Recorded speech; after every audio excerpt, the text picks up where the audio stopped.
जब अमेरिका छींकता है तो पूरी दुनिया को सर्दी जुकाम हो जाता है। अंग्रेजी की ये कहावत 2008 के वित्तीय संकट की याद दिलाती है, जो लेहमैन ब्रदर्स के तबाह होने से शुरू हुई। फिर इसके 10 दिन बाद एक और अमेरिकी बैंक बंद हुआ और फिर संकट गहराता चला गया। आज भी पहले एसवीबी पर ताला लगा, फिर सिग्नेचर बैंक, फिर फर्स्ट रिपब्लिक बैंक और अब यूरोप का क्रेडिट स्विस बैंक। हम आपको बताएंगे, क्या वैश्विक बैंकिंग संकट गहरा रहा है? क्या वर्तमान में जारी संकट 2008 के वित्तीय संकट के जैसा ही है या अलग है? भारत के बैंकों पर इसका कोई असर पड़ेगा या नहीं, इस सभी की हम पड़ताल करेंगे। स्विट्जरलैंड की क्रेडिट स्विस बैंक पर मंडरा रहे बड़े संकट को टालने की कोशिश की जा रही है। स्विट्जरलैंड के नेशनल बैंक ने मदद की पेशकश की है, वहीं स्विट्जरलैंड के यूबीएस बैंक ने इसे खरीदने की घोषणा कर दी है। क्रेडिट स्विस बैंक का बुरा हाल अचानक नहीं हुआ है। पिछले 2 साल से इस बैंक का हाल ठीक नहीं था। इसके शेयर प्राइस पर नजर डालें तो पिछले 1 साल में 74% की गिरावट हुई है।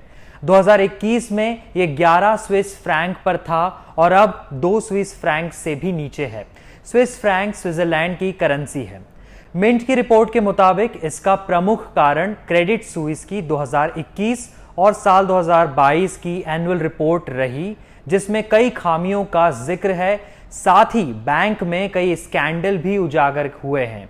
इसके बाद क्रेडिट स्विस का सबसे बड़ा इन्वेस्टर सऊदी नेशनल बैंक ने इसमें और इन्वेस्ट करने से मना कर दिया है और इसके शेयर प्राइस में फिर गिरावट आ गई। इस दौरान एसवीबी पर लगे ताले ने भी निवेशकों को निराश किया, इसलिए दुनिया भर के बैंकिंग शेयरों में गिरावट आई। बैंक निफ्टी का हाल भी आप देख रहे हैं।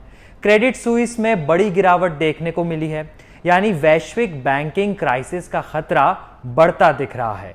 लेकिन क्या इस संकट का असर भारत पर भी पड़ेगा, यानी कि यहां के बैंक्स पर पड़ेगा? भारत में जो फॉरेन बैंक्स हैं, उनकी रैंक में क्रेडिट स्विस 12वें नंबर पर है। क्रेडिट स्विस भारतीय बैंकों का 0.1% हिस्सा है, जो कि काफी कम है। भारत के सारे विदेशी बैंकों की बात करें तो भारतीय बैंकों में उनकी 6% की हिस्सेदारी है। भारत में जो कुल लोन दिया जाता है, उसमें विदेशी बैंकों का केवल 4% हिस्सा है। विदेशी बैंकों के पास भारतीय बैंक के कुल डिपॉजिट का 5% हिस्सा है। भारत में बड़े विदेशी बैंकों की बात करें तो एचएसबी है, स्टैंडर्ड चार्टर्ड, डॉयचे बैंक और जेपी मॉर्गन। तो क्या अब भी भारतीय बैंकों पर वैश्विक बैंकिंग संकट के असर पड़ने की संभावना है? हमने एक्सपर्ट से पूछा। अमेरिका का सेंट्रल बैंक ने, फेडरल रिजर्व ने जो एग्रेसिव रेट हाइक्स किया है फेड फंड रेट को, इसका सिलसिला काफ़ी बैंकिंग क्राइसिस में चले गए हैं। कुछ mid sized banks like SVB bank और कुछ बैंक्स भी अभी क्राइसिस पे चले गए हैं। कुछ बैंक्स बैंकरप्ट होने का संभावना तो है। इसका रिपल इफेक्ट यूरोप में भी पहुंच गया है। इंडियन बैंकिंग सिस्टम देखें तो इंडियन बैंकिंग सिस्टम एक अच्छा हाईली रेगुलेटेड बैंकिंग सिस्टम है और काफ़ी इंसुलेटेड बैंकिंग सिस्टम है। आरबीआई का सुपरविजन का वजह से इंडियन बैंक्स एक अच्छा लेवल पे है। इसका रिपल इफेक्ट हम अभी यूरोप और अमेरिका का बैंकिंग क्राइसिस इंडियन बैंकिंग में रहता बोले तो बहुत चांसेस तो बहुत कम है। और दूसरा है एक ये बैंकिंग क्राइसिस यूरोप और अमेरिका का बैंकिंग क्राइसिस, इसका मार्केट में एक sentimental impact medium to short term में रहने का संभावना है, बट लेकिन लॉन्ग टर्म में इसका बिल्कुल इम्पैक्ट रहने वाला नहीं है। इंडियन बैंक्स एक अच्छा इंसुलेटेड और एक सिक्योर्ड बैंक्स है। भारत में मजबूत रेगुलेशंस इस संकट को टालने में मददगार साबित हो सकता है।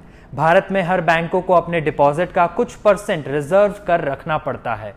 ऐसे में सभी की नजरें अप्रैल में होने वाली रिजर्व बैंक की बैठक पर होगी, जो ब्याज दरों में बदलाव के लिए जिम्मेदार है। अब इस पूरे संकट को 2008 के वित्तीय संकट से भी जोड़कर देखा जा रहा है, लेकिन इस बार का संकट अलग है। कैसे? एक्सपर्ट को सुनिए। हम 2008 का ग्लोबल फाइनेंशियल क्राइसिस से अभी कंपेयर करें तो अभी टाइम अलग है एकदम। अभी फेडरल रिजर्व बैंक और काफ़ी बैंक्स, सेंट्रल बैंक्स ने अभी प्रोएक्टिवली एक क्राइसिस को ओवरकम करने के लिए कोशिश कर रहे हैं।